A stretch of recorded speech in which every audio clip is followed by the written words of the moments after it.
हाँ, बकवास पर आपको खुशामदीद। खुद से ड्रामे की अगली किस्त में आप देखेंगे कि आखिरकार शाज़मा अपने मकसद में कामयाब हो ही गई।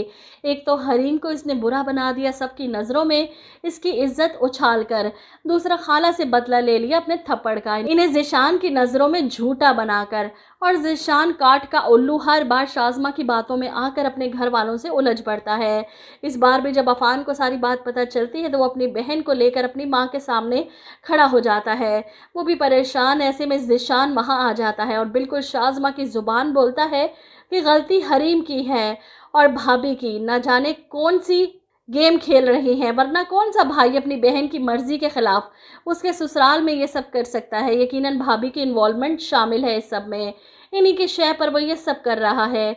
अपनी बीवी पर इल्ज़ाम सुनकर अफ़ान बर्दाश्त नहीं कर पाता, इसका गिरेबान पकड़ लेता है। ज़िशान, ज़ुबान संभाल कर बात करो, मेरी बीवी तुम्हारी बीवी की तरह खुदसर नहीं है। अमरीन भी आगे बढ़ती है, फ़ान प्लीज़ छोड़े ज़िशान को, मत करेंगे सब। शाज़मा भी वहाँ खड़ी है, तमाशा खुश होकर देख रही है। इसे तो यकीन नहीं आ रहा कि इतनी सी तीली सुलगाने की देर थी, इसका काम तो खुद ब खुद हो जाएगा। सब घर वाले एक दूसरे के ख़िलाफ़ हो जाएंगे और यही तो वो चाहती थी। ऐसे में अफ़ान चुप नहीं रहता। तुम जानते हो कि इसकी तबीयत में कितनी खुदसरी है, लेकिन हर बार इसकी बातों में आ जाते हो। और ज़िशान चिल्लाता है, बस भाई, अगर मैं चुपचाप यहाँ पर खड़ा आपकी बातें सुन रहा हूँ तो इसका हरगिज़ ये मतलब नहीं कि मेरे पास आपकी बातों का जवाब नहीं है। दोनों बेटों को इस तरह दस्तों गिरेबां होते देख माँ से बर्दाश्त नहीं होता। बस कर दो। वो ज़िशान, अपनी बीवी को लेकर अभी और इसी वक्त यहाँ से चले जाओ, क्योंकि ये यहाँ पर रहना ही नहीं चाहती और ये सारा फसाद इसी वजह से फैला रही है। शाज़मा रोने का ड्रामा करते हुए कहती है, आप दोनों भाइयों के झगड़े में मुझे के बीच में लेकर आ रही हैं। इसकी ड्रामेबाजी इनसे बर्दाश्त नहीं होती, क्योंकि इस झगड़े की वजह तुम हो।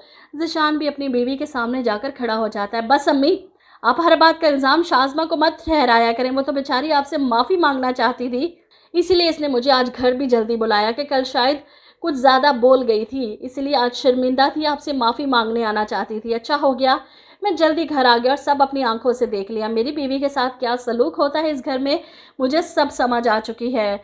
अगर आप लोगों की खुशी यही है तो फिर यही सही।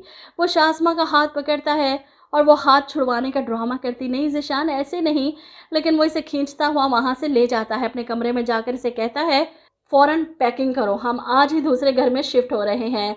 ज़िशान का फ़ैसला सुनकर तो शाज़मा के चेहरे पर खुशी आ जाती है, जबकि ज़िशान अपने घर वालों के रवैये और इनसे दूर जाने के ख़्याल से दुखी है। ऐसे में शाज़मा इसके कंधे पे हाथ रखती है, आप मेरी वजह से अपने घर वालों से लड़कर अलग ना हो। मुझे तो आदत है ये सब सहने की, बर्दाश्त करने की, शुरू से लेकर अब तक यही तो होता आ रहा है मेरे साथ। वो जो चाहती थी इसे मिल गया। ज़िशान की नज़रों में बुरी भी नहीं बनी। वाह शाज़मा, एक तीर से कितने शिकार कर डाले तुमने। वो खुद को दाद देती है, अच्छी बात है शाज़मा इस घर से चली जाएगी तो ज़िशान के सामने भी शायद इसकी असलियत खुल जाए कि असल में बुरे इसके घर वाले नहीं, बुरी शाज़मा थी, और शाज़मा के जाने के बाद शायद इस घर में भी सुकून आ जाए। लेकिन अमरीन ने तो अपना बदला लेना था ना, वो तो एक दो बार इसे धमकियां देकर ठंडी पड़ गई, कोई चाल नहीं चली इसके खिलाफ, ना ही इसकी हकीकत सामने लेकर आई।